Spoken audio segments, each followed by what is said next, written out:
Alors, shalom à nouveau à chacun qui est là pour l'étude biblique ce soir. On va continuer avec la troisième partie de ce message que le Seigneur m'a dit d'entendre la voix de Dieu. Alors, on sait, pour ceux qui étaient là, la première partie, il y a 2 semaines, on a parlé de l'importance d'entendre la voix de Dieu. Alors, le Seigneur nous demandait vraiment, il voulait vraiment qu'on comprenne pourquoi c'est si important d'entendre la voix de Dieu et pourquoi aussi il y a tellement des brebis du Seigneur qui ne réussissent pas à entendre la voix de Dieu. Et ça, c'est quelque chose il faut se questionner. Pourquoi je ne suis pas capable d'entendre la voix de Dieu? Et quand je dis d'entendre la voix de Dieu, bien aimé, c'est pas seulement quand on est à l'église puis quelqu'un parle au nom du Seigneur, quand on nous impose les mains. C'est bien, c'est une façon que le Seigneur va nous parler. Mais la façon que Jésus nous parle dans la parole de Dieu, que mes brebis entendent ma voix, je les connais et ils me suivent. Je ne dis pas que c'est quotidiennement. Je souhaiterais que ce soit quotidiennement qu'on entende la voix de Dieu, mais le Seigneur nous appelle vraiment à entendre sa voix beaucoup plus qu'une seule journée, peut-être par mois, ou 2 ou 3 fois par année, quand nous sommes devant un prophète, ou devant un apôtre, ou qui que ce soit, l'homme ou la femme de Dieu qui est devant nous. Le Seigneur veut avoir une communication avec nous vraiment plus régulière. Pourquoi, bien-aimé? Parce qu'il y a tellement de décisions qu'on doit prendre dans notre vie, que ce soit dans la vie chrétienne ou que ce soit dans notre vie de tous les jours. Il y a beaucoup de décisions on a besoin de conseils, on a besoin de direction. Et c'est pour ça que l'importance d'entendre la voix de Dieu, une des premières raisons, c'est d'avoir la direction. Un chrétien qui n'est pas capable d'entendre la voix de Dieu ou qui n'a jamais entendu la voix de Dieu, bien-aimé, c'est un chrétien qui va souvent être perdu. Il va être souvent hors du chemin. Et c'est pas parce que la personne n'a pas une bonne volonté ou qu'il n'aime pas Jésus. Non, ça n'a rien à voir. Ou parce qu'elle pêche plus qu'un autre. C'est pas vraiment ça. C'est vraiment plus, on a besoin de direction. Et le Seigneur m'avait donné l'exemple, évidemment, d'un GPS. Tu as le choix maintenant d'avoir un GPS ou pas, mais moi, je me rappelle quand j'étais jeune, puis on voyageait avec mes parents, les GPS n'existaient pas. Alors, mon père, oui, il avait une map, mais en même temps, je le voyais souvent arrêter à des endroits pour demander direction, parce qu'évidemment, tu as besoin de direction, sinon, mes bien-aimés, tu te perds. Et dans le spirituel, c'est la même chose. Dans le spirituel, bien-aimé, on a besoin de direction. Et c'est pour ça que le Seigneur m'avait dit, et on le voit dans la parole, un chrétien qui n'a pas de direction, bien-aimé, c'est très, très, très dangereux, parce que c'est un chrétien qui va se dévier du chemin, parce que l'ennemi, c'est ça qu'il va faire.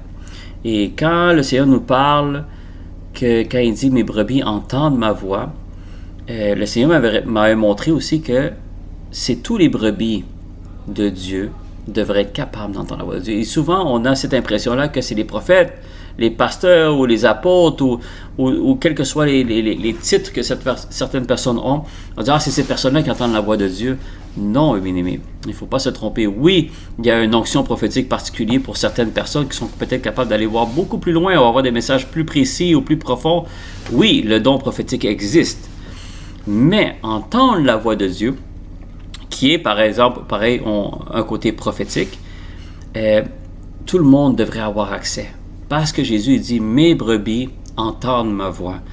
Il ne dit pas que certaines brebis, ou la plupart des brebis, ou quelques brebis. Non, il dit « mes brebis ». Alors, c'est toutes les brebis qui devraient être capables d'entendre la voix de Dieu et évidemment le suivre. Et évidemment, on a besoin de direction. Et le berger se dirige vers un chemin que lui seul sait qui est bon pour chacun d'entre nous. Mais la seule façon de savoir si tu es toujours dans le bon chemin, c'est si tu es capable d'entendre la voix de Dieu. Et ça, c'est pour ça que la première partie, je le résume très vite, mais je vous invite, si vous ne l'avez pas écouté, c'est toujours sur ma page YouTube. Vous allez sur l'application YouTube, sur le site YouTube, vous tapez Pasteur Ariel Campos, vous allez voir tous les messages. Et récemment, on a mis la première partie d'entendre la voix de Dieu, qui est l'importance d'entendre la voix de Dieu. C'est tellement... Le Seigneur nous explique vraiment pourquoi c'est si important d'entendre la voix de Dieu. Et se poser la question aussi, pourquoi j'entends pas la voix de Dieu? Parce qu'on devrait tous être capables d'entendre la voix de Dieu. Et c'est ça que ça nous a amené à la deuxième partie. La deuxième partie, c'est comment entendre la voix de Dieu. Et c'est là que, dans le comment entendre la voix de Dieu, bien évidemment, c'est d'être capable de comprendre quelle est la vraie fonction du Saint-Esprit. Parce qu'évidemment, on parle du Saint-Esprit, et souvent on pense toujours à Acte 2, parce que c'est là que les apôtres ont reçu le Saint-Esprit. Et là, on parle, ils ont commencé à parler des langues différentes, il y a des miracles qui ont commencé à se produire, et oui, c'est toutes des choses que le Saint-Esprit fait. Mais quelle est la première chose que le Saint-Esprit fait, ou qu'il doit faire sur chacun d'entre nous? C'est de nous diriger dans le chemin de la vérité. Ça, c'est la première chose que le Saint-Esprit doit faire. Et ça, on avait vu ça dans Jean 16, verset 13, que le Seigneur Jésus il nous dit que le Consolateur, l'Esprit de vérité, est supposé de nous amener vers la vérité. Alors, il y a un chemin qui doit nous amener. Ce chemin-là, bien-aimés, nous, on pense peut-être le savoir, mais il y a seulement le Saint-Esprit qui le sait, quel est le vrai bon chemin. Et une fois que tu es positionné dans ce chemin-là, c'est là que le Seigneur va commencer à nous parler. Parce que dans le Jean 16, verset 13, il nous dit « Il nous conduira dans toute la vérité, car il ne parlera pas de lui-même, mais il dira tout ce qu'il aura entendu. » Alors, Jésus est en train de nous dire qu'une fois que tu te retrouves dans le chemin de la vérité, où est-ce que le chemin que le Saint-Esprit t'amène, c'est là où est-ce que tu commences à entendre la voix de Dieu, tu commences à recevoir des instructions, parce qu'il dit, il ne parlera pas de lui-même, mais il dira tout ce qu'il a entendu. Alors, il nous confirme par 2 fois qu'il va parler et qu'il va nous dire. Alors, le Saint-Esprit est supposé de nous parler et de nous diriger. Et même le verset finit en disant « Il vous annoncera les choses à venir ». Alors, ça, c'est le prophétique. C'est supposé... Le prophétique, c'est quelque chose qui te prévient, qui t'annonce, mais qui ne s'est pas encore arrivé. Mais ça, c'est pour chacun d'entre nous, parce que Jésus lui-même, il nous dit que ce consolateur-là, qui est le Saint-Esprit, est supposé de faire ça avec chacun d'entre nous. Alors, comme on le voit que mes brebis entendent ma voix, et comme Jean 16, 13 nous dit, mes bien-aimés, chacun d'entre nous, on devrait être capable d'entendre la voix de Dieu pour être dirigé. Et même le Saint-Esprit est supposé nous avertir les choses à venir. Et dans la deuxième partie, c'est ça qu'on disait, c'est comment entendre, comment arriver là. Alors, la première partie, c'était vraiment s'assurer d'être dans le bon chemin. Le Saint-Esprit nous dirige chacun d'entre nous dans un chemin. Est-ce que nous y sommes dans ce chemin-là? Ou encore, le Saint-Esprit est toujours à la première étape de encore nous convaincre de rentrer dans ce chemin-là. Alors, c'est sûr et certain que si nous sommes dans cette moyenne-là de beaucoup de chrétiens, que le Saint-Esprit essaie de les diriger dans le chemin de la vérité, mais on dirait qu'il n'y a pas l'obéissance immédiate. On dirait qu'on ne veut pas tout de suite rentrer. Il y a des choses qu'on ne veut pas abandonner.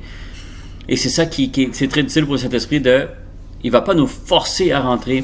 Ça doit venir de nous-mêmes. Et tant aussi longtemps qu'on ne rentre pas dans ce chemin-là, on ne peut pas entendre la voix de Dieu, bien-aimé. Ça, c'est la première étape. Et la deuxième étape, c'est de comprendre que avoir une communication avec le Seigneur, évidemment, c'est de marcher avec le Seigneur. Alors, on peut, comme le Seigneur nous avait dit, on peut prier, on peut jeûner, on peut chercher le Seigneur de différentes façons, faire des actes, des sacrifices. Mais le plus important, bien-aimé, et c'est ce qu'on va parler aussi aujourd'hui un peu de l'obéissance, c'est la marche. Quelle est la marche qu'on a avec Jésus? Et c'est pour ça que le Seigneur va avoir une bonne communication, va avoir une bonne relation avec les personnes qui décident de marcher avec lui. Et c'est pour ça que Jésus dit « Je suis le chemin, je suis la vérité. » Alors, je suis le seul chemin. Alors, il y a un chemin qui, le Saint-Esprit est supposé nous convaincre d'aller là. Et après, une fois qu'il nous a convaincus, c'est de marcher dans ce chemin-là.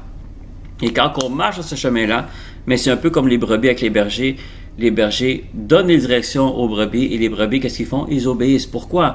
Parce que les brebis ont besoin du berger. Ils savent que les brebis ne peuvent pas s'éloigner du troupeau. Parce que qu'est-ce qui arrive? Si une brebis s'éloigne du troupeau, bien-aimé, le loup, il attend.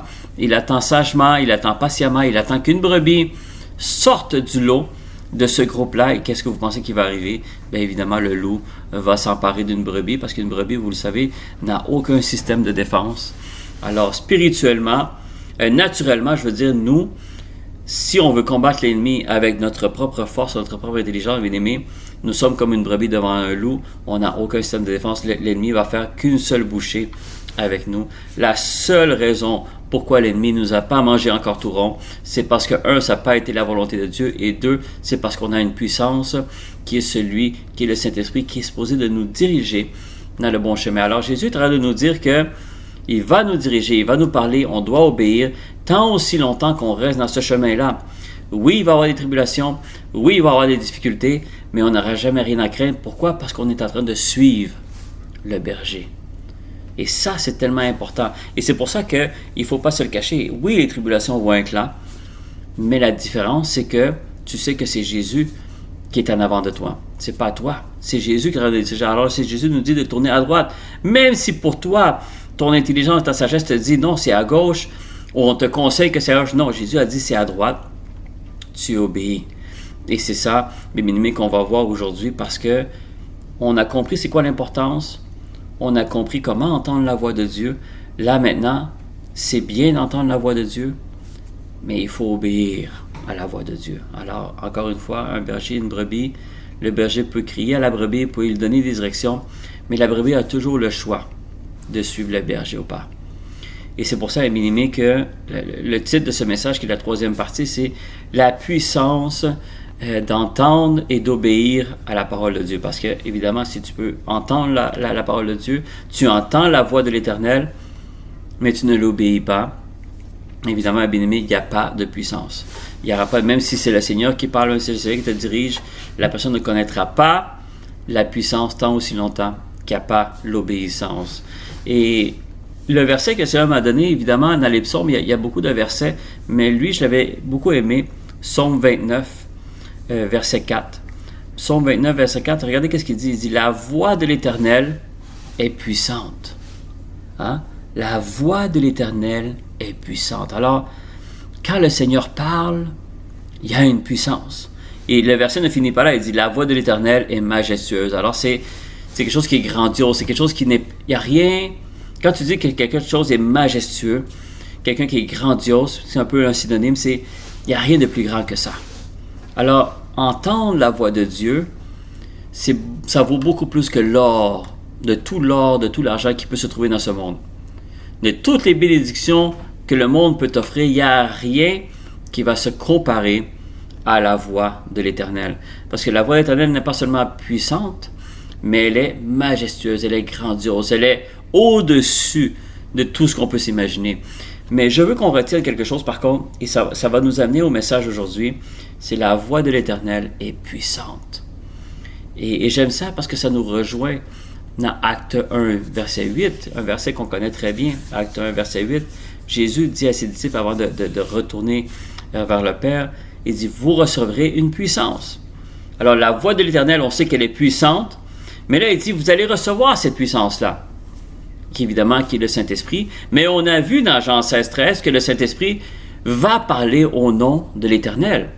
Parce que Jean 16, 13, il dit, il ne parlera pas de lui-même, mais il dira tout ce qu'il aura entendu. Et tout ce qu'il aura entendu, c'est qui? Ça vient du Père. C'est tout ce qu'il a entendu dans le ciel. C'est les instructions du Seigneur. C'est les instructions de l'Éternel. Alors, le Saint-Esprit va tout prendre ces instructions-là, ces directions-là, et il va venir vers nous, et il va nous parler. C'est pour ça qu'il dit, il ne parlera pas de lui-même. Ça veut dire que c'est des choses qui ne viendront pas du Saint-Esprit directement. Le Saint-Esprit va être comme le messager, qui est celui qui va nous apporter qu'est-ce que le Seigneur veut nous dire. Et c'est pour ça que c'est important de savoir que la puissance du Saint-Esprit, la première chose qu'on entend, ou qu'on a dans le Saint-Esprit, c'est évidemment les guérisons miraculeuses et tout le reste. Mais la première puissance que tu dois recevoir, c'est les instructions de l'Éternel. Ça, il n'y a rien, mes bien-aimés, de plus puissant dans le monde que le Seigneur Tout-Puissant, celui qui a créé le ciel et la terre. Tout. Vous connaissez le Seigneur, comment il est décrit dans la parole, que ce Dieu-là nous parle individuellement à chacun d'entre nous, mes bien-aimés. Juste quand tu t'imagines, juste ça, là, tu fais juste réaliser la puissance que ça a. Tu te dis comment le Seigneur peut s'intéresser à quelqu'un comme moi. On a été sauvés par grâce parce qu'on était pécheurs, on était ennemis de Dieu. Alors déjà là, comment le Seigneur peut s'intéresser? Moi, je vais donner comme exemple moi-même. Comment il va s'intéresser sur Ariel? Qu'est-ce que Ariel a fait qui fait que l'Éternel l'a choisi pour commencer à parler avec lui? Il n'y a rien, bien aimé. C'est pour ça que c'est une grâce, parce qu'il n'y a rien que de mes propres efforts que j'aurais pu faire pour mériter une grâce et une puissance à ce niveau-là. La parole de Dieu, David, il nous dit, la voix de l'Éternel n'est pas seulement puissante, elle est majestueuse. Ça veut dire, c'est comme si l'homme le plus puissant au monde décide un jour de t'appeler directement toi, sans aucune raison, puis t'inviter à son palais, un exemple, ou dans sa maison, parce que c'est l'homme le plus puissant. quelqu'un qui recevra un appel comme ça, bien-aimé, tu raccroches le téléphone et tu te mets à sauter, tu te mets à pleurer. Pourquoi? Tu dis, my God, cette personne-là vient m'appeler, c'est l'homme le plus ou la femme la plus puissante du monde. Vous comprenez qu'est-ce que je veux dire? Mais c'est ça qui arrive avec le Seigneur. C'est le Dieu Tout-Puissant. C'est celui qui a créé toutes choses. Mais il a choisi, chacun d'entre nous, de nous parler, bien-aimés. Alors c'est pour ça que c'est majestueux. David, il avait senti, il dit, comment un Dieu comme ça peut s'intéresser à moi? C'est pour ça qu'il ne dit pas seulement qu'il est puissant, la voix de l'Éternel n'est pas seulement puissante, elle est majestueuse.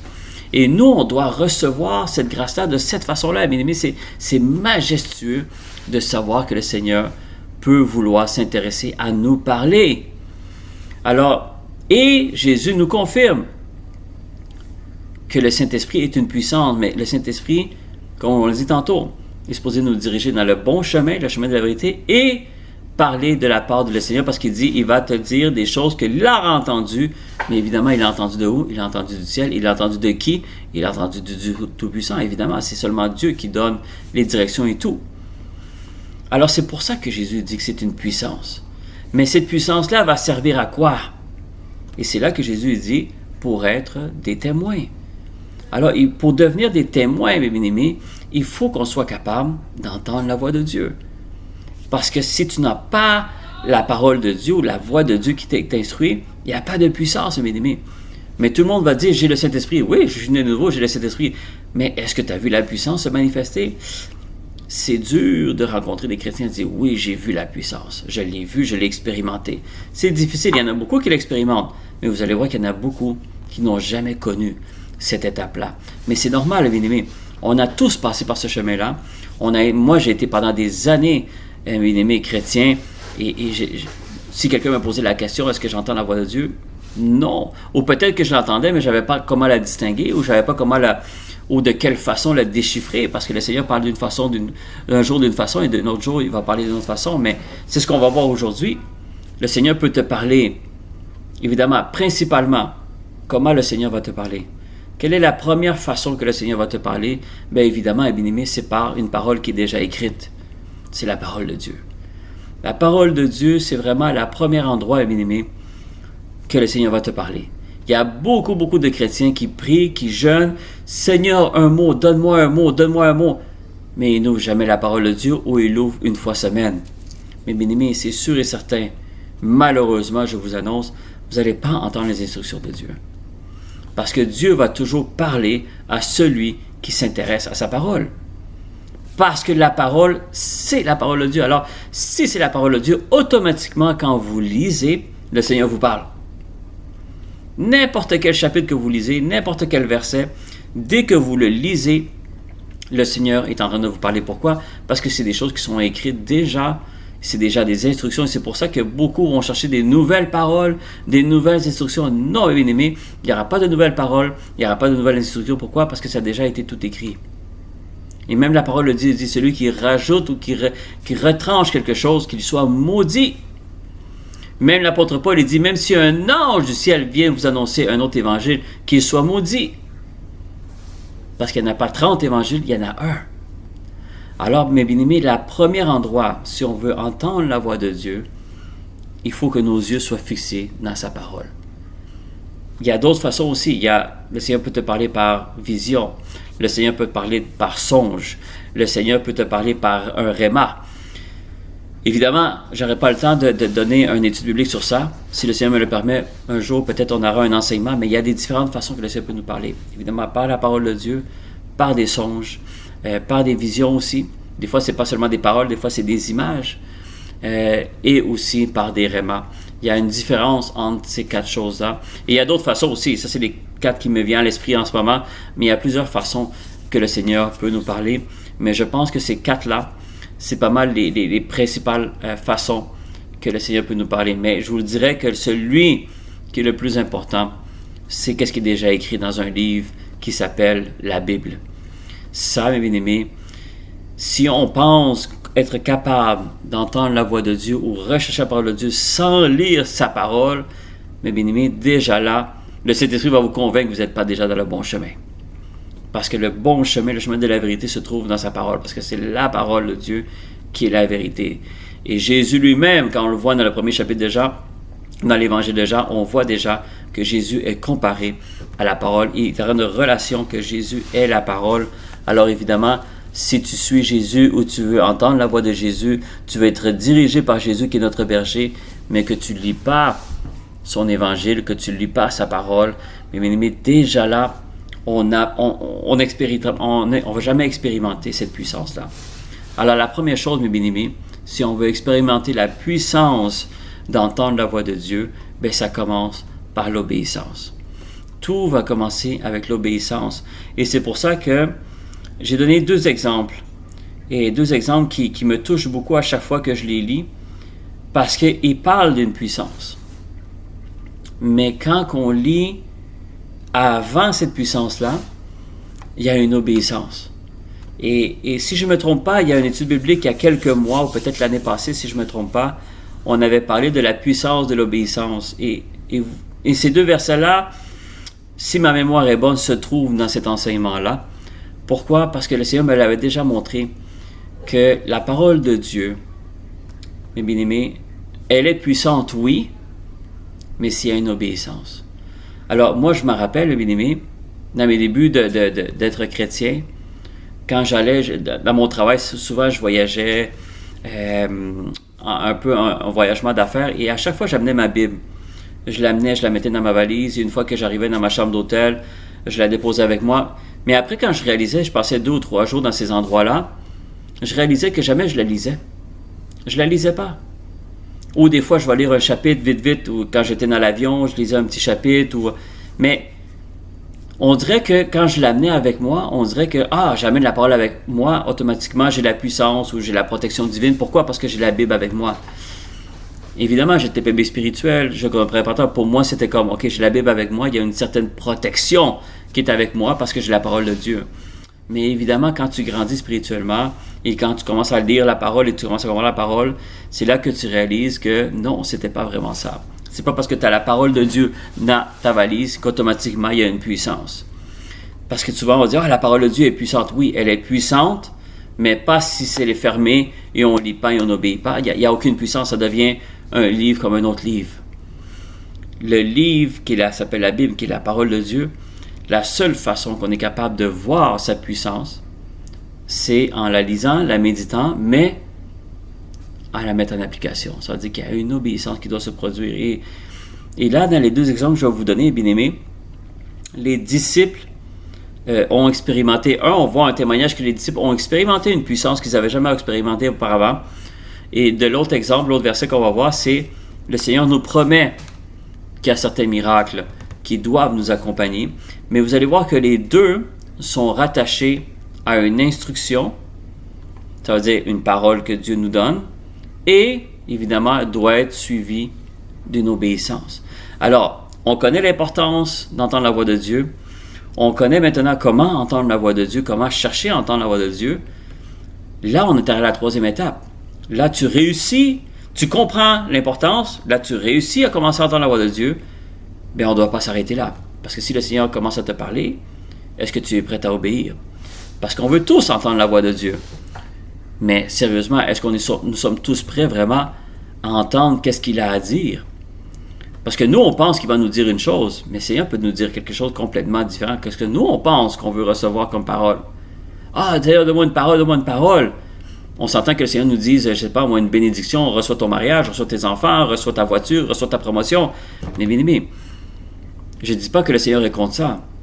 Mais quand tu cherches une parole du Seigneur, la première chose que tu vas avoir comme désir dans ton cœur, c'est quelque chose qui est toujours en relation avec son royaume.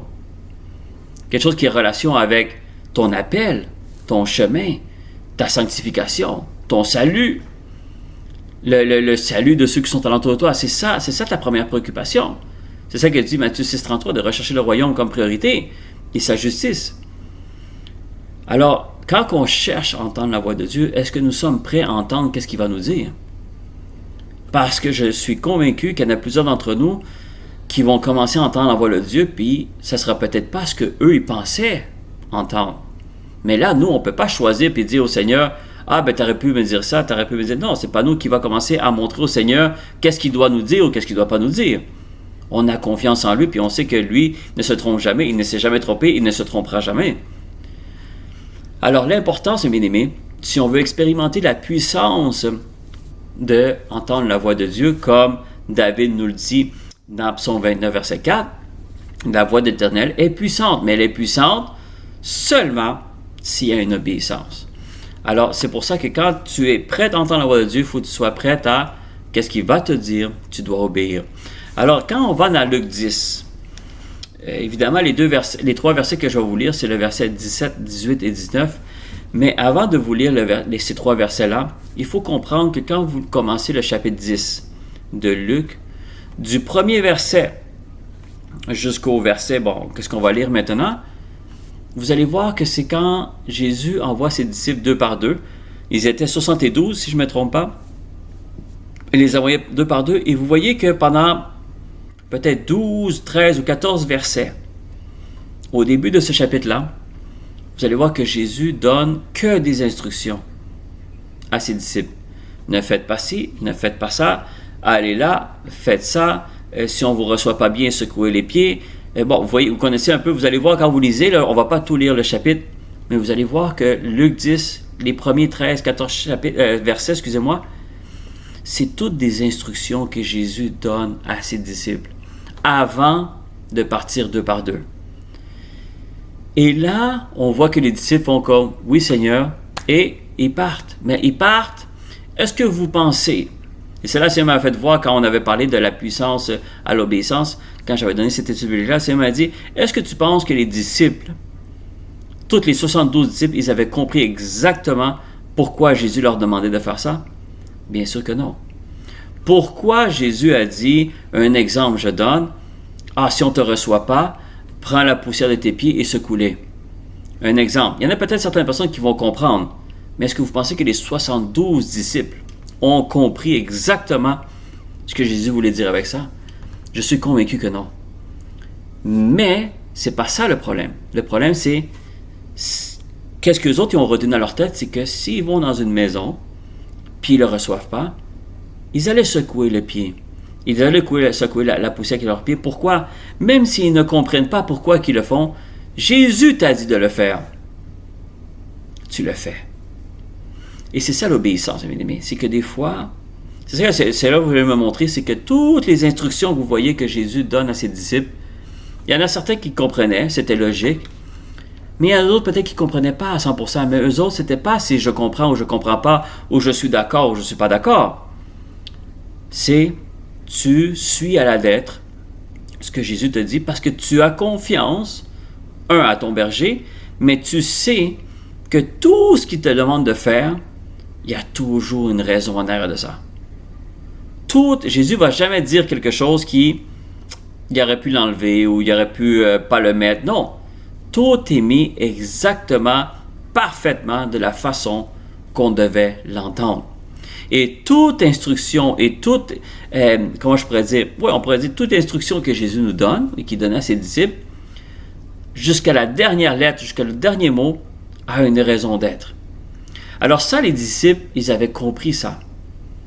Ils ont dit, je comprends peut-être pas tout pourquoi il veut qu'on fasse ça, mais moi je prends en note, puis je vais faire exactement ce qu'il m'a dit. Même si je ne comprends pas tout.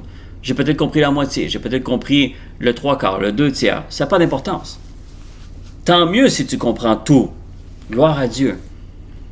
Mais qu'est-ce que le Seigneur veut dire, c'est que toutes les instructions qu'il a données à ses disciples, je peux vous garantir que les 72 n'ont peut-être pas compris le pourquoi sur toutes ces instructions-là. Et ça, c'est sûr.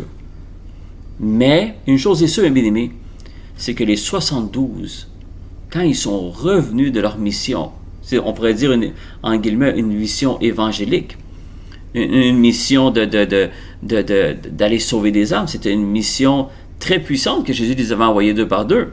C'est pour aller parler du royaume, d'aller parler de la bonne nouvelle. C'était ça, vraiment. Quand ils sont revenus, c'est là qu'on va dans le verset 17. C'est pour ça que je vous invite à aller lire les premiers versets de Luc 10. Vous allez voir que tous les premiers versets, c'est les instructions que Jésus donne à ses disciples.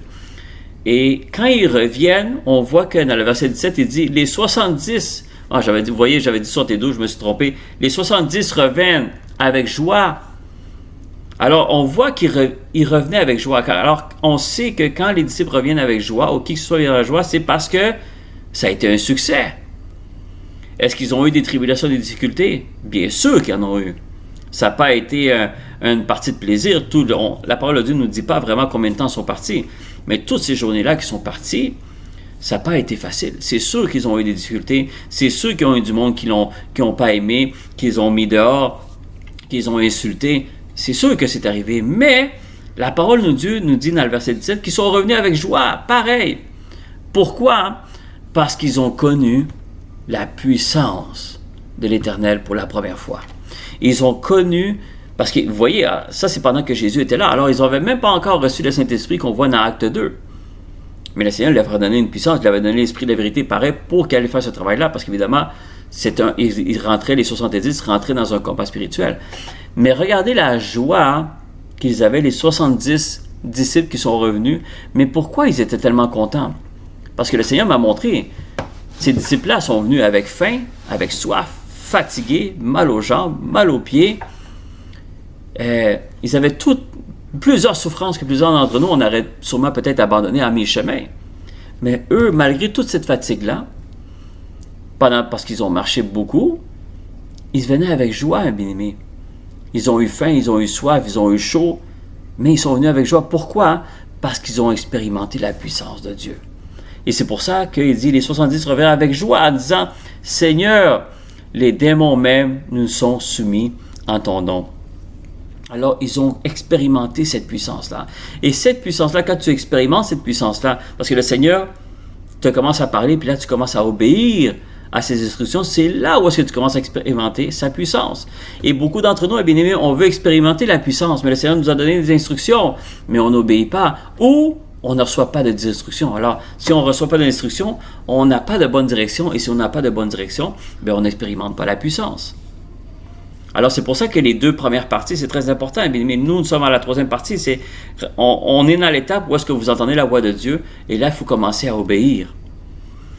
Et les disciples sont venus contents de ce voyage, malgré que c'est un voyage qui était très éprouvant physiquement, mais ils sont venus avec joie. Pourquoi? Parce qu'ils ont vu la puissance qui se manifestait, et que Jésus, tout ce qu'il avait demandé à faire, même s'ils n'avaient peut-être pas compris, ils ont respecté à la lettre, mais ils ont vu que toutes ces instructions-là avaient une raison. Et la raison, c'est que, on le voit après, Jésus leur dit, parce que là, il leur confirme, oui, je comprends pourquoi vous êtes fatigués, vous êtes avec joie, et oui, c'est vrai, les démons vous ont été soumis, parce que moi-même, Jésus, il dit, j'ai vu Satan tomber du ciel comme un éclair. Alors, qu'est-ce qu'il a voulu dire? C'est que, pas nécessairement que Satan, on l'a vu tomber dans un éclair physiquement. Pourquoi? Parce que Satan était déjà sur terre. Depuis que le monde est créé, que c'est là qu'il a été lancé sur terre vraiment, qui a été, on pourrait dire, mis dehors du ciel. Ça n'a pas été quand les 70 disciples ont allé évangéliser. Mais qu'est-ce que Jésus veut nous dire avec ça? C'est qu'il a vu que Satan était en train d'être battu, d'être défié, de voir Satan échouer. Il voyait que Satan était en train d'échouer. Pas devant lui, parce qu'il sait que devant lui, Satan avait échoué. Il l'a vu même dans le désert. Il a essayé de le tenter, il n'a pas réussi. Et alors, il a déjà vu que Satan n'avait aucune autorité sur lui, mais là, il l'a expérimenté. Jésus a vu qu'il avait envoyé ses disciples, et avec la puissance qu'il avait envoyé ses disciples, et avec les instructions, quand il a vu Satan échouer de cette façon-là, tout de suite, Jésus a compris que ses disciples étaient en train de respecter à la lettre les instructions qu'il lui avait données. Et c'est comme ça, bien aimé, que Satan est tombé comme Dieu. C'est pas seulement parce que j'ai le Saint-Esprit. Oui, tu as le Saint-Esprit, mais le plus important, la plus grande puissance que tu peux avoir avec le Saint-Esprit, c'est l'obéissance aux instructions que Jésus t'a données.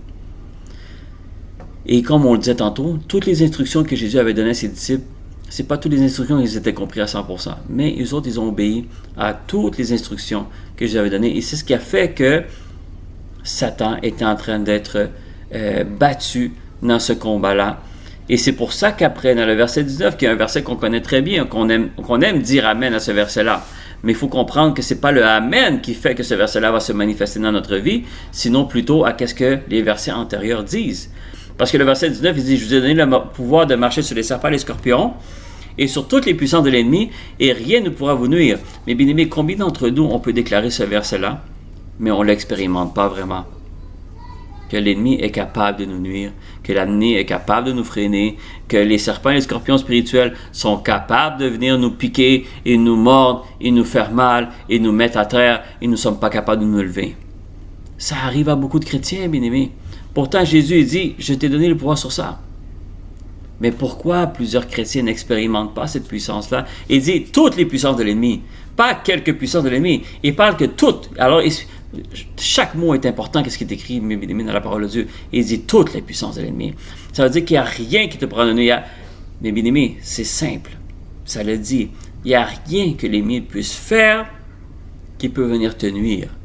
Mais combien d'entre nous peut vraiment témoigner maintenant et dire ça, cette parole-là s'applique sur moi, dans ma vie. J'ai des tribulations, j'ai des difficultés, mais il n'y a rien qui me nuit. Mais bien aimé, il n'y a pas beaucoup de personnes qui peuvent vraiment dire, oui, ce verset-là s'applique dans ma vie. Mais vous savez pourquoi, bien-aimés? Pourquoi le Seigneur Jésus dit ça à ses disciples?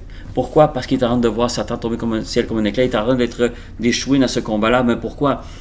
Parce que tout a commencé, bien-aimés, que Jésus donne des instructions et il y a eu l'obéissance après. L'obéissance à tout, pas la moitié des instructions, pas le 3/4, pas, non, 100% des instructions que Jésus avait données, les disciples l'ont respecté à la lettre. Et c'est ce qui fait la différence, bien aimé. Qu'est-ce qui fait la différence? C'est que tu veux expérimenter d'avoir la puissance de marcher sur les serpents et les scorpions et sur toutes les puissances de l'ennemi. Mais bien aimé, la parole de Dieu est en train de nous dire dans Luc 10 que tout commence à respecter et à obéir. Même si on ne comprend pas tout, mais à obéir à ce que Jésus nous demande de faire. Ça, c'est la première étape si tu veux expérimenter la puissance.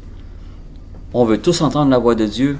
Gloire à Dieu, bien-aimé. On a vu dans les 2 premières parties, on a tous cette capacité par le Saint-Esprit d'être capable d'entendre la voix de Dieu. Ça, c'est même pas une question maintenant pour ceux qui ont écouté les messages. C'est plus une question qu'on se pose. Est-ce que je suis capable d'entendre la voix de Dieu ou pas? Est-ce que c'est les prophètes qui entendent la voix de Dieu? Non. Maintenant, on sait que c'est toutes les brebis qui doivent entendre la voix de Dieu. Tout le monde, avec le Saint-Esprit, on est supposé avoir une direction. Alors, nous sommes à l'étape que, oui, là maintenant, le Seigneur nous a parlé. Comment entendre la voix de Dieu? C'est de marcher avec le Seigneur, d'être dans le bon chemin, et c'est là que le Seigneur commence à nous parler. Et là, maintenant, on parle de l'obéissance. Et quand on arrive à cette étape-là, qui est la 3e étape, bien aimé, c'est là qu'on commence à expérimenter que les démons, et les démons, c'est pas seulement le monde qui sont possédés, puis qui tombent par terre, puis que les démons sortent, non, c'est pas ça. On parle, mais bien aimé, aujourd'hui, cette semaine, le Seigneur m'a parlé beaucoup de chrétiens qui sont dans la peur, qui sont dans le doute, qui sont dans les craintes, qui sont dans l'insécurité. Bien aimé, ça, c'est des démons. Ça, c'est des esprits qui sont contraires à la parole de Dieu. Pourquoi? Parce que ça attaque ta foi.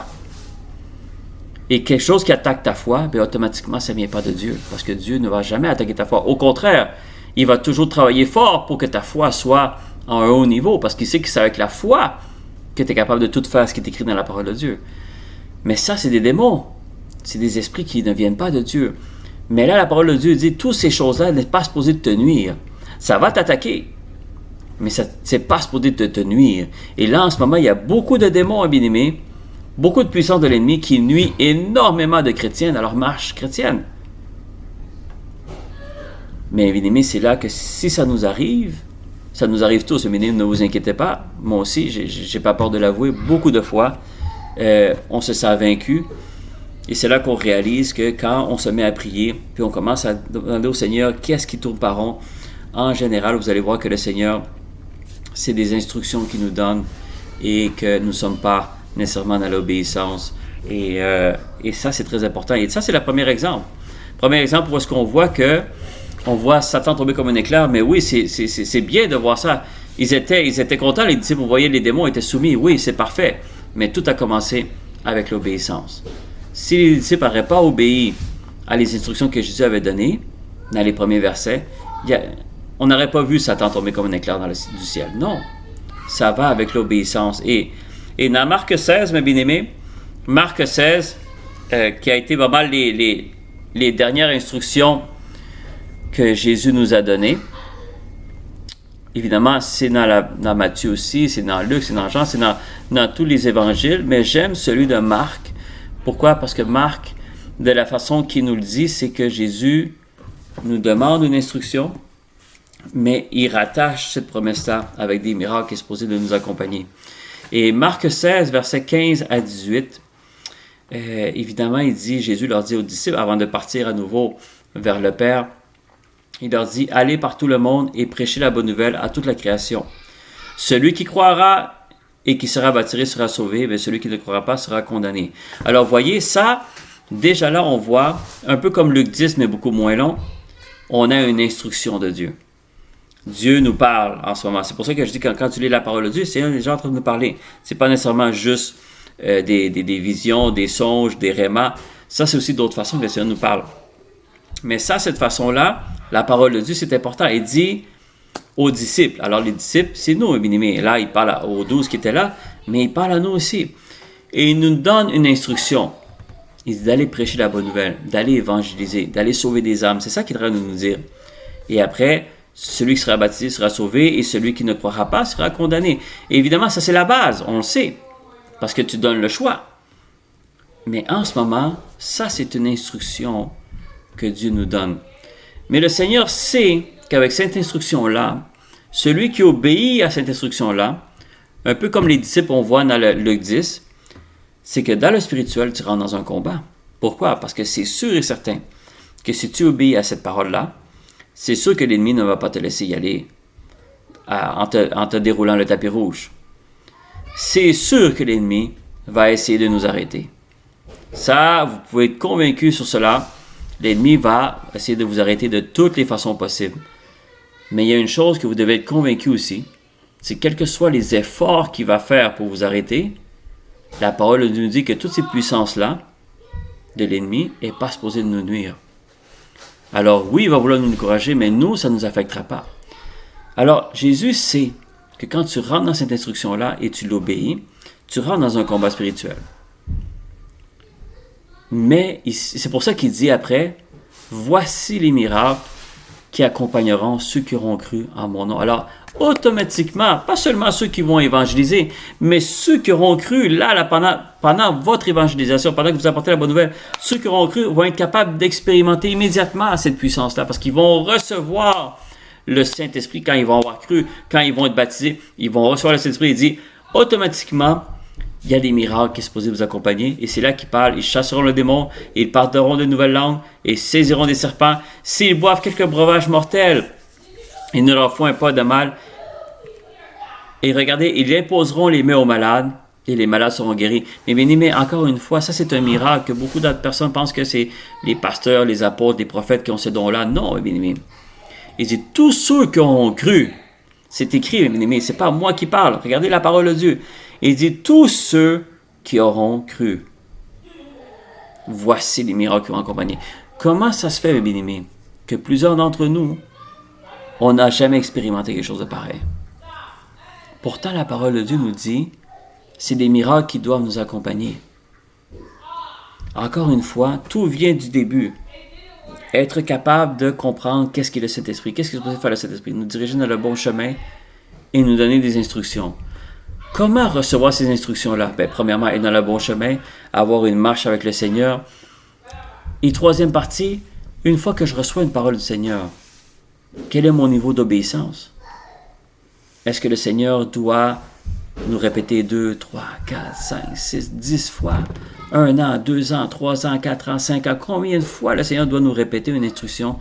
Et souvent, et moi ça m'est arrivé souvent, bien aimé, de ne pas obéir. Mais après, on demande les miracles, on demande la puissance, et on ne voit rien arriver. Pourtant, la parole de Dieu nous dit, je t'ai donné le pouvoir sur toutes les puissances de l'ennemi, il n'y a rien qui peut te nuire. Puis là, il dit, ces miracles-là devront t'accompagner, ils doivent t'accompagner. C'est pas une option, c'est dire quelques-uns devraient avoir, non, tous qui auront cru en mon nom, voici les miracles qui doivent les accompagner. Bien aimé, c'est la parole de Dieu qui le dit, c'est pas Pasteur Ariel. C'est la parole de Dieu qui nous dit ça. Alors, entendre la voix de Dieu, bien-aimé, comme je dis, il y a plusieurs façons de l'entendre, mais la principale façon, la façon la plus efficace que vous pouvez entendre la voix de Dieu, tu lis sa parole. Tu lis. C'est pour ça que je dis, concentrez-vous beaucoup dans l'Évangile. Et pas, je ne veux pas éliminer le restant de la parole de Dieu. C'est pas ça. C'est parce que l'Évangile, les 4 évangiles, c'est les instructions de Jésus. Jésus nous parle directement. Moïse ne nous donne pas des instructions. Abraham ne nous donne pas des instructions. Le Seigneur a mis ces hommes et ces femmes de Dieu-là dans la parole pour qu'on comprenne que qu'est-ce que moi j'ai fait avec eux, je suis capable de le faire avec vous.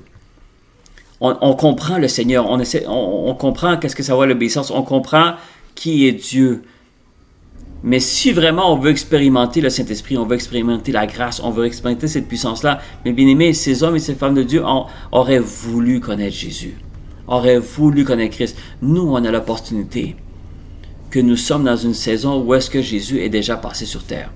Le Christ est déjà venu. Il a donné ses instructions, il a donné sa parole, il a donné ses paraboles, il a comparé le royaume des cieux par plusieurs histoires. C'est pour ça que j'ai dit souvent, bien-aimé, et encore une fois, c'est pas pour rejeter le restant de la parole de Dieu, mais il faut comprendre que les instructions que Jésus nous donne dans son évangile, il n'y a pas plus important que ça. Parce que c'est Jésus qui sauve.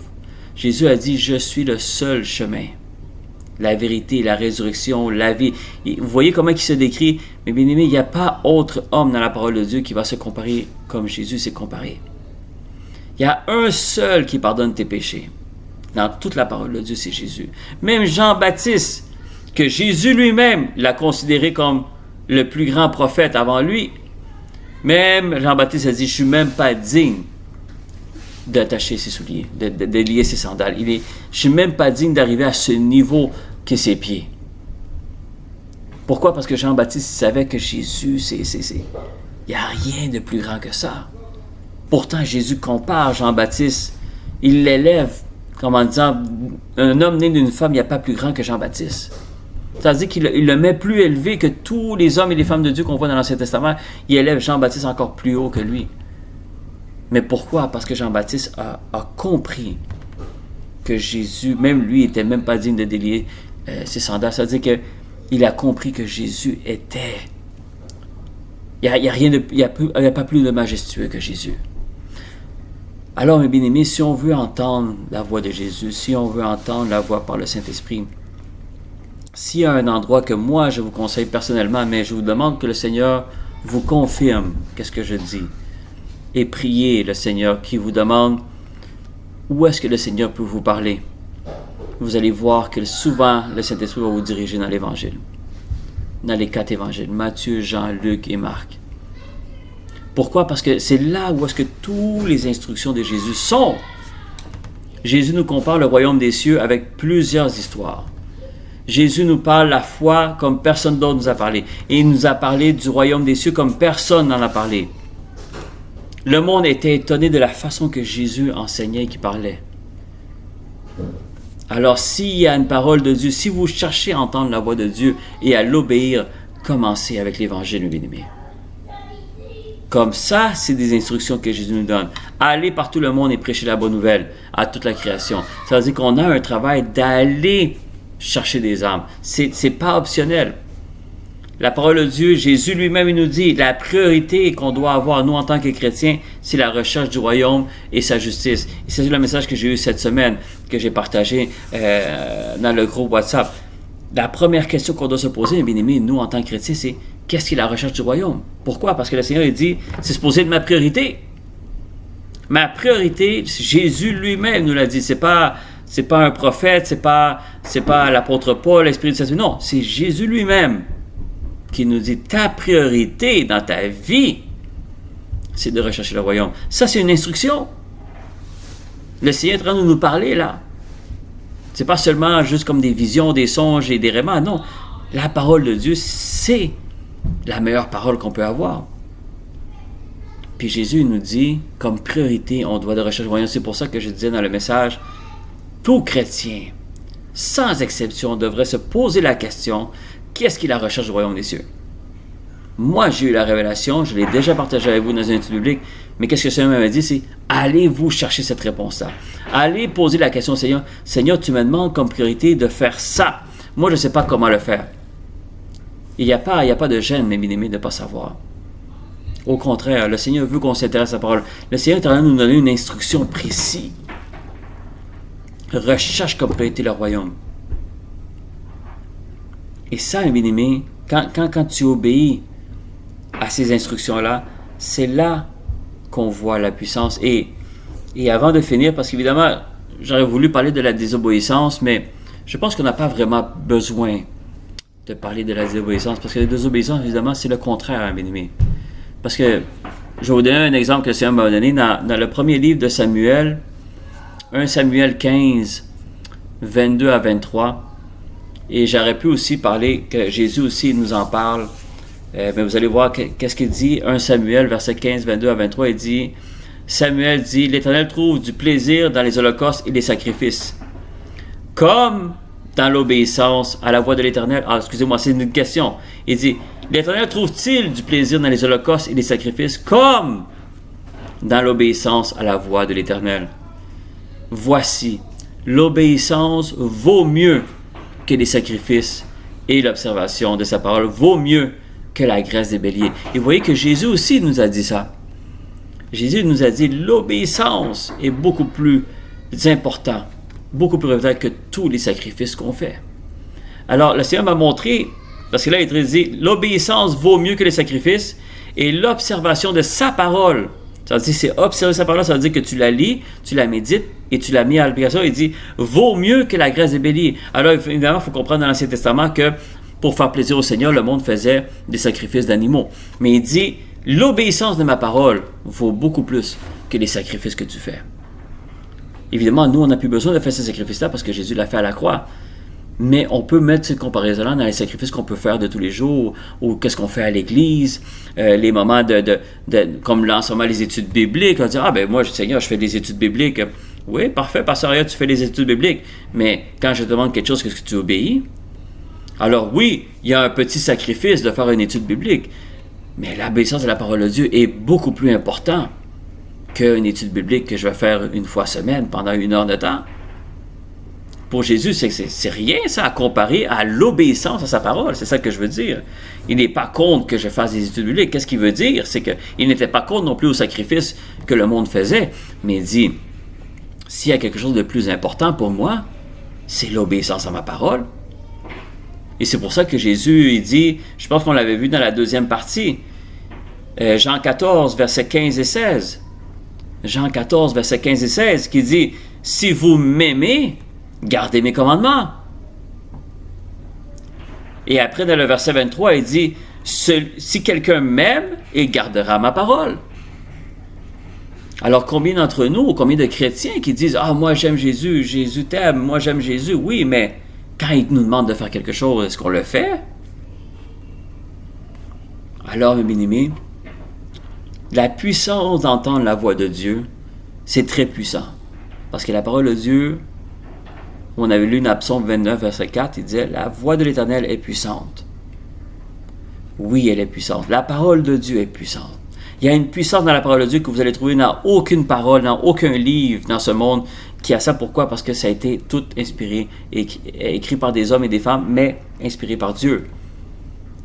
Mais ce livre-là, si vous faites comme moi j'ai fait souvent, d'amener ma Bible dans une valise ou l'amener partout où est-ce que je vais, ou l'amener à l'église parce que je ne peux pas aller à l'église sans Bible, mais si tu ne la lis pas, si tu ne la mets pas en pratique, tu es en train de transporter un livre comme n'importe quel autre livre.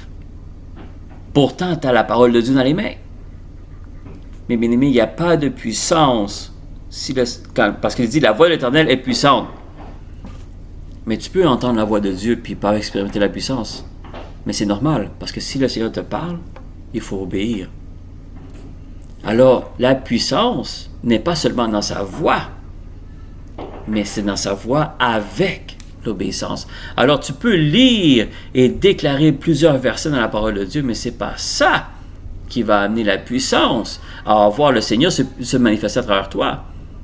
Combien de personnes ont déclaré « Tu seras à la tête et non à la queue » ? Tout le monde dit « Amen ». Est-ce que tout le monde expérimente ça pour vrai? Est-ce que tout le monde expérimente ça? Mais bien aimé, il faut comprendre que oui, le Seigneur ne veut pas que tu sois à la queue. Mais l'important, ce n'est pas les choses physiques de ce monde. Mais bien aimé, il y a des païens qui vont réussir beaucoup mieux que nous.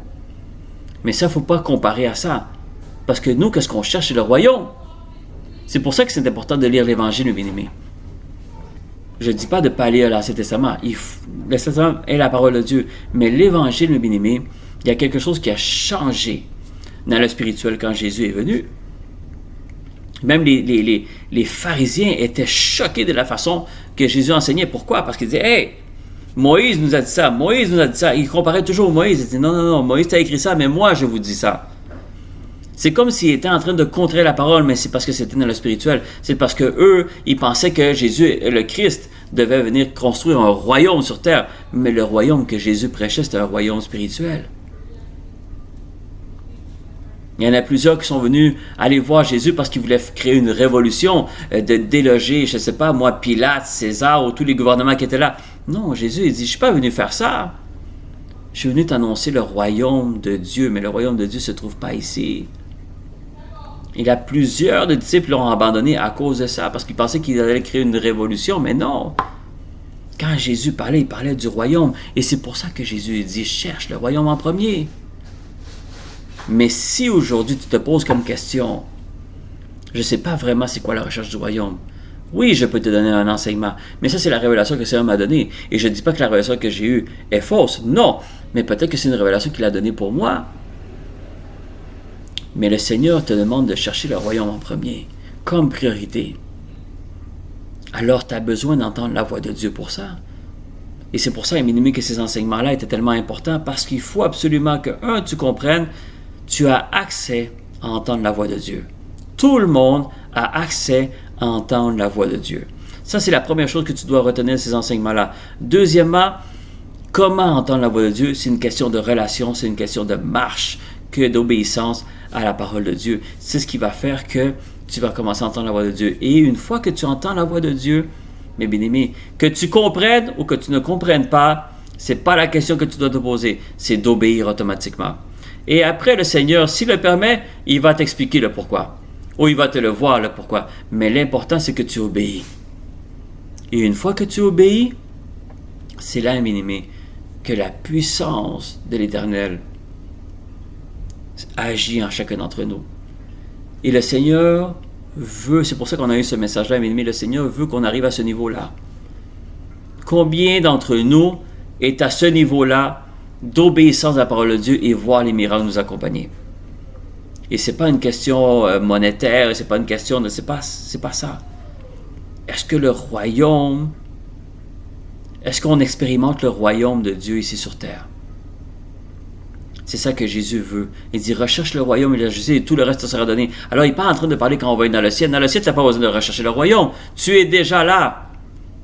Alors, quand le Seigneur te dit de rechercher le royaume, c'est parce qu'encore nous sommes ici sur terre. Alors, il y a une façon de rechercher le royaume ici sur terre et sa justice. Et il dit, tout le reste sera donné par-dessus tout. Alors, la seule préoccupation qu'on doit avoir, mes amis, en tant que chrétien, si vous avez entendu ces 3 messages-là, 1. Est-ce que j'entends la voix de Dieu? Non. Pourquoi? C'est pas normal. Il faut que j'entende la voix de Dieu. 2. Est-ce que j'entends la voix de Dieu, mais je ne vois pas j'expérimente pas la puissance? Il faut que tu te poses la question. Pourquoi? La parole de Dieu dit, tu es supposé d'expérimenter la puissance de Dieu. Tu es supposé de voir les miracles. Tu es supposé de voir les démons être soumis devant toi. Pourquoi ça n'arrive pas? Ça, c'est que s'il y a un sujet de prière qu'on devrait avoir, mes amis, surtout en ce moment que la fin des temps s'approche tellement vite. Et le Seigneur, pourquoi m'a donné cette parole-là? Parce que les jours mauvais s'en viennent, mes amis. Vous pensez que là où on vit les jours mauvais, on n'a encore rien vu. Et qu'est-ce que je vous dis là? C'est pas pour faire peur à qui que ce soit. C'est pour qu'on se réveille spirituellement que c'est pas le temps maintenant de jouer. Parce que là, les temps mauvais arrivent, puis les chrétiens qui ne seront pas capables d'entendre la voix de Dieu encore, ils vont vivre la même agitation qu'un païen. Et ça, il ne faut pas que ce soit notre partage, mes amis. Il ne faut pas que la maison de restauration vive dans cette agitation-là, comme plusieurs églises vont le vivre, mes amis. On rentre dans un endroit où est-ce que le combat va être féroce. Et si tu n'entends pas la voix de Dieu, tu n'es pas capable de suivre ce chemin-là, mais bien aimé, le chrétien qui va vivre dans cet état-là, dans les problèmes qui arrivent, ça va être très difficile de pouvoir s'en sortir. Il ne faut pas, mes bien-aimés, qu'on soit encore un jour de plus sans entendre la voix de Dieu. et évidemment de ne pas l'obéir. Alors je demande que le Seigneur vous bénisse abondamment avec cette parole, bien-aimés, et que chacun d'entre nous puisse être capable de rechercher et d'entendre et d'obéir à la parole de Dieu. Soyez bénis, bien-aimés. Shalom à tous. Amen.